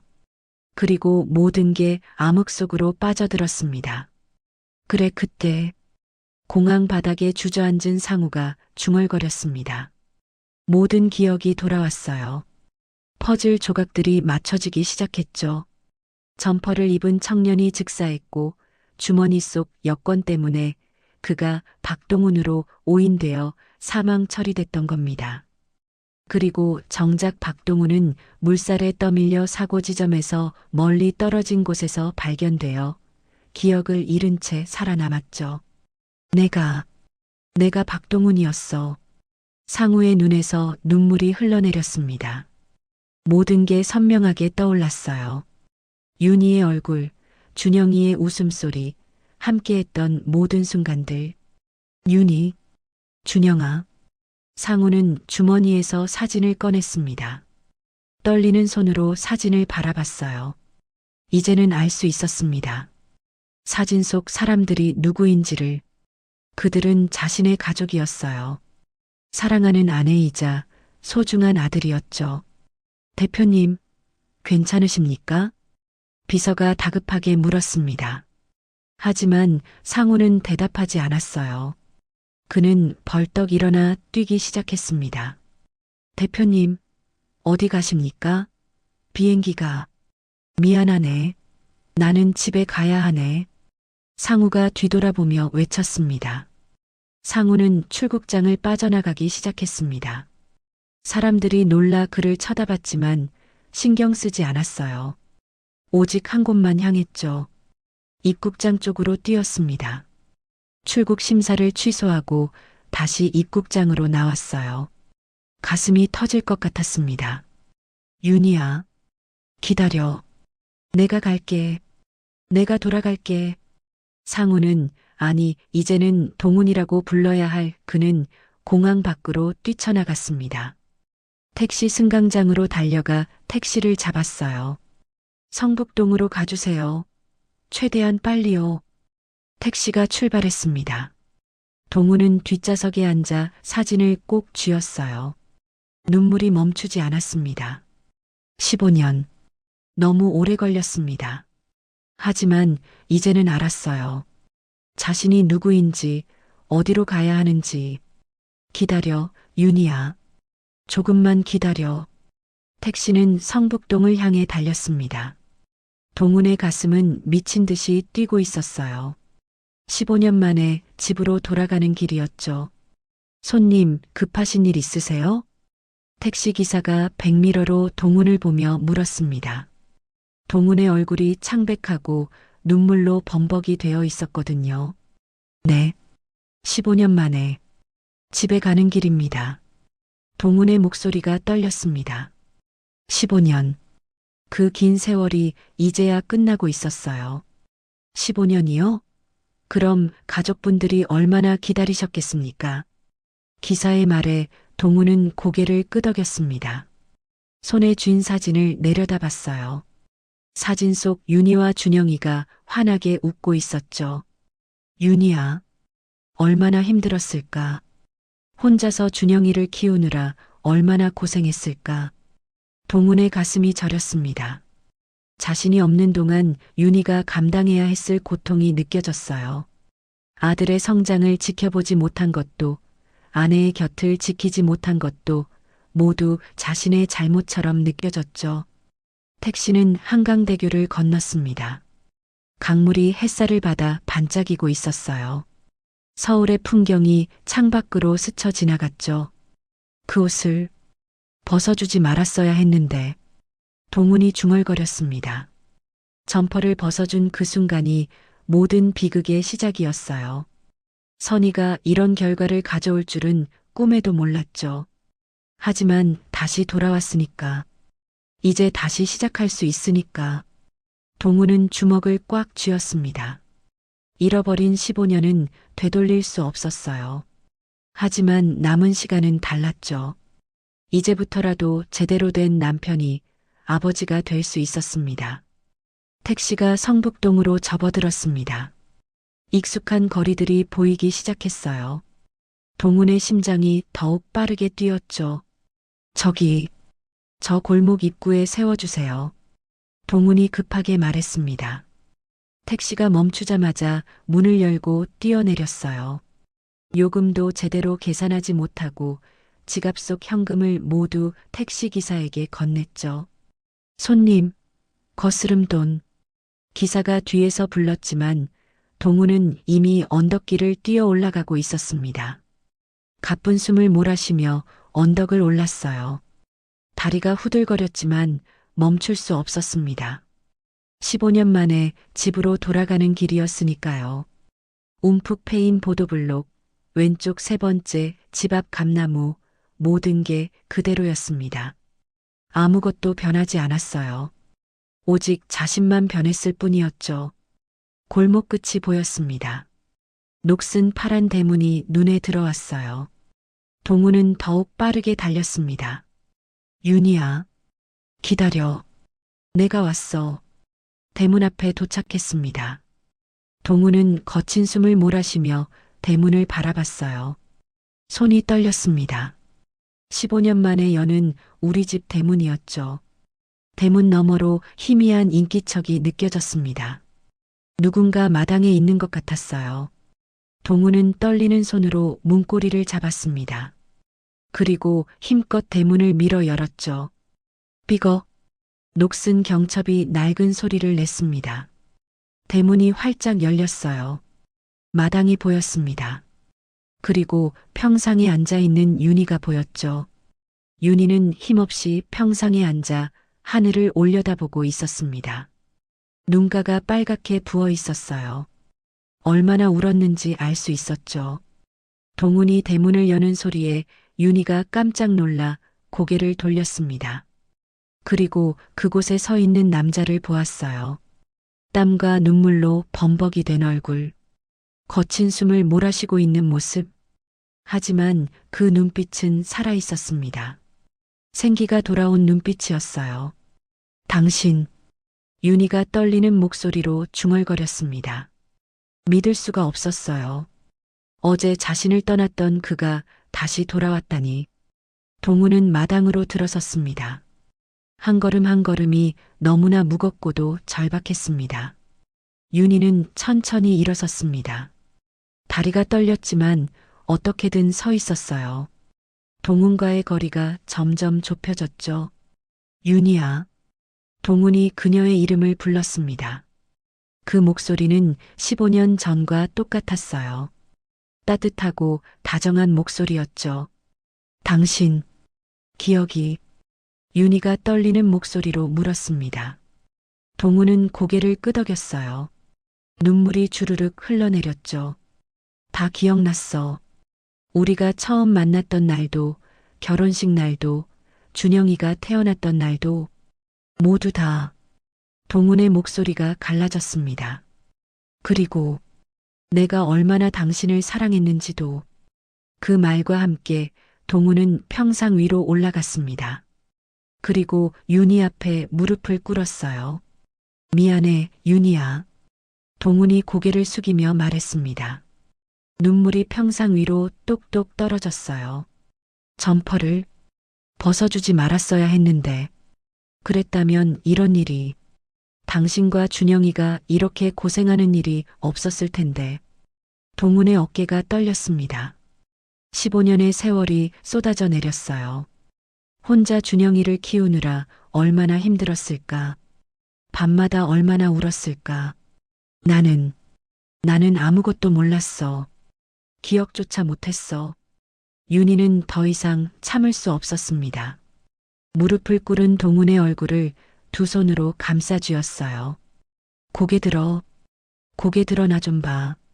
윤희의 목소리도 떨리고 있었습니다. 동훈이 천천히 고개를 들었어요. 두 사람의 눈이 마주쳤죠. 살아왔구나. 윤희가 떨리는 목소리로 말했습니다. 내 남편이 살아서 돌아왔구나. 그 말과 함께 윤희는 동훈을 끌어안았습니다. 15년 만에 느끼는 남편의 온기였어요. 동훈도 윤희를 꽉 안았습니다. 마치 놓치면 다시는 잡을 수 없을 것처럼 힘껏 안았죠. 미안해. 정말 미안해. 동훈이 윤희의 등을 쓰다듬으며 계속 사과했습니다. 윤희는 고개를 저었어요. 미안하긴. 살아서 돌아왔는데 뭐가 미안해. 살아줘서 고마워. 정말 고마워. 윤희의 목소리가 흐느껴 나왔습니다. 그녀는 동훈의 얼굴을 어루만졌어요. 눈썹도, 눈도, 코도, 입도 모두 만져봤죠. 꿈이 아닌지 확인하고 싶었습니다. 진짜구나. 진짜 당신이구나. 그래, 나야. 윤희야, 나 박동훈이야. 두 사람은 서로를 부서지도록 꽉 껴안았습니다. 마당 가득 울음소리가 메아리 쳤어요. 15년. 너무나 긴 세월이었습니다. 죽음도 기억상실도 그 어떤 것도 이 두 사람을 갈라놓을 수 없었어요. 동우는 윤희를 아는 채 그녀의 머리를 쓰다듬었습니다. 손끝에 느껴지는 머리카락의 감촉이 너무나 소중했어요. 늙었지? 15년이나 지났는데. 윤희가 울먹이며 말했습니다. 동우는 고개를 저었어요. 아니야. 여전히 아름다워. 내가 사랑한 그 모습 그대로야. 동훈이 윤희의 눈물을 닦아주며 말했습니다. 윤희는 동훈의 손을 잡아 자신의 뺨에 갖다 댔어요. 따뜻해. 살아있는 사람의 온기야. 그래, 나 살아있어. 이제 다시는 떠나지 않을 거야. 동훈이 윤희의 이마에 입을 맞췄습니다. 부드럽고 조심스러운 입맞춤이었어요. 두 사람은 한참을 그렇게 서로를 껴안고 있었습니다. 시간이 멈춘 것 같았어요. 15년의 공백이 천천히 메워지고 있었죠. 준영이는 우리 아들은 어떻게 지내고 있어? 동훈이 조심스럽게 물었습니다. 윤희가 눈물을 닦으며 대답했어요. 잘 컸어. 당신 닮아서 착하고 성실하게 자랐어. 변호사가 됐고 당신이 받듯이 결혼도 했어. 변호사. 우리 아들이. 동훈의 눈에 또다시 눈물이 고였습니다. 자랑스러움과 미안함이 동시에 몰려왔어요. 보고 싶다. 준영이. 곧 돌아올 거야. 신혼여행 갔다가 이번 주에 돌아와. 윤희가 동훈의 손을 꽉 잡으며 말했습니다. 그때까지 기다려줄 수 있지? 이번엔 정말 기다려줄 수 있지? 동훈은 윤희의 손을 두 손으로 감싸쥐었습니다. 물론이야. 평생이라도 기다릴 거야. 이제는 절대 떠나지 않을 거니까. 두 사람은 다시 한번 서로를 껴안았습니다. 마당의 빨랫줄이 바람에 흔들렸고 화분의 꽃들이 향기를 내뿜었어요.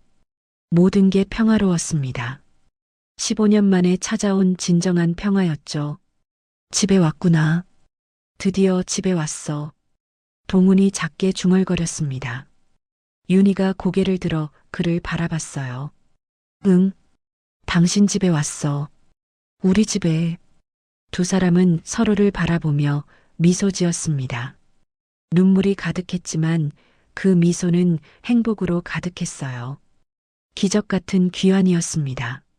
15년의 세월을 건너 마침내 집으로 돌아온 남자. 그리고 그를 끝까지 기다려준 여자. 두 사람의 이야기는 이제 새로운 장을 열고 있었습니다. 며칠이 흘렀습니다. 윤희와 동훈은 집에서 조용히 시간을 보냈어요. 15년의 공백을 조금씩 메워가고 있었죠. 동훈은 집 안구석구석을 둘러봤습니다. 모든 게 기억 속 그대로였어요. 부엌의 찬장, 거실의 소파, 작은 베란다.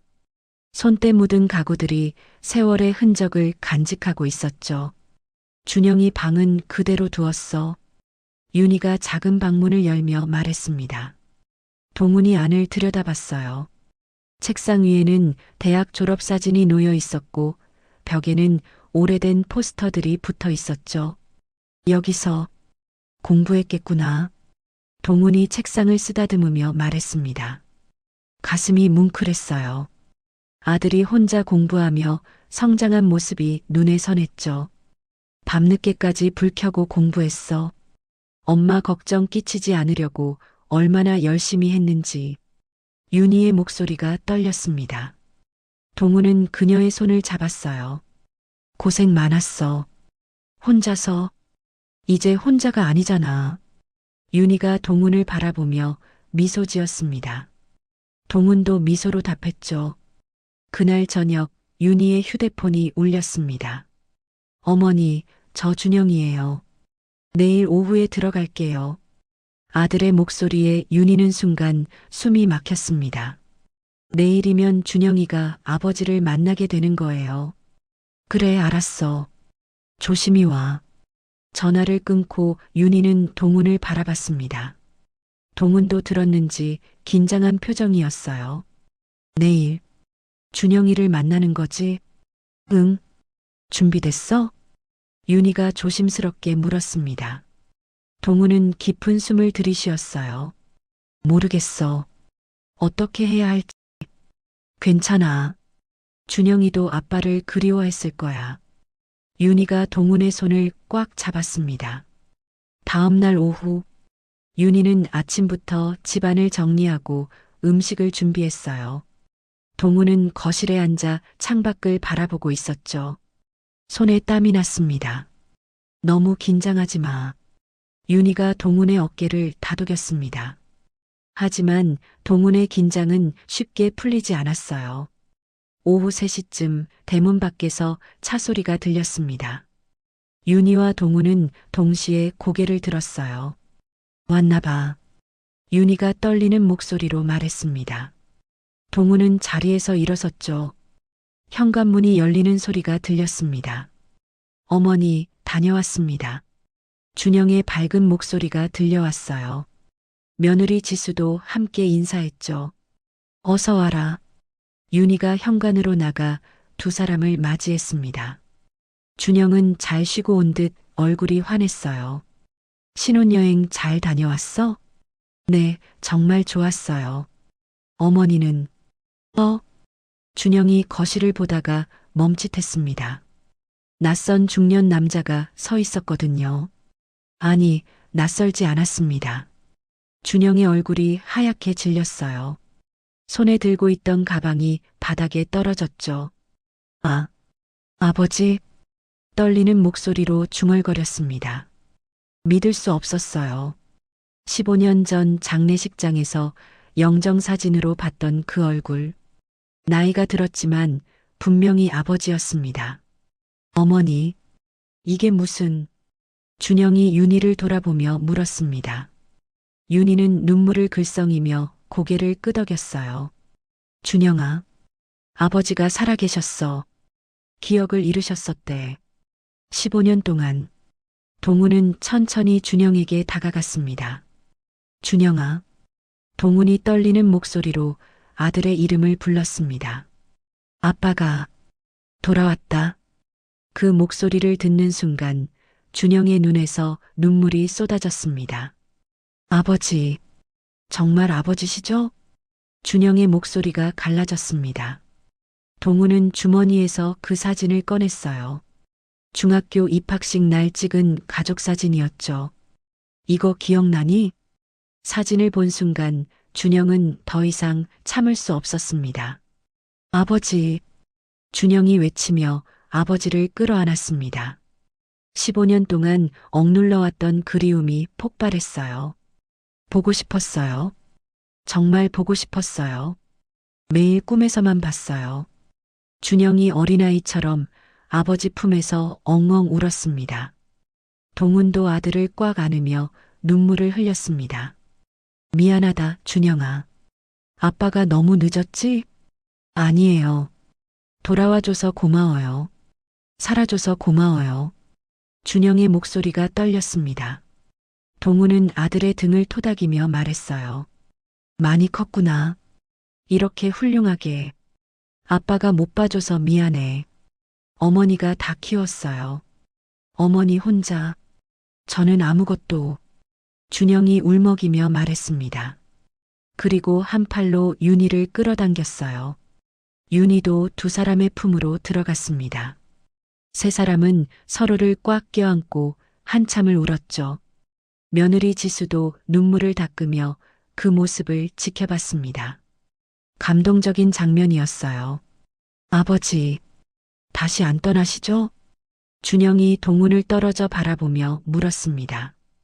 동훈은 아들의 얼굴을 두 손으로 감싸쥐었어요. 그래, 이제 절대 안 떠난다. 평생 함께 할 거야. 준영은 다시 아버지를 끌어안았습니다. 한참을 그렇게 울었어요. 며칠 후 최 사장이 집을 방문했습니다. 동훈과 마주 앉아 술잔을 기울였죠.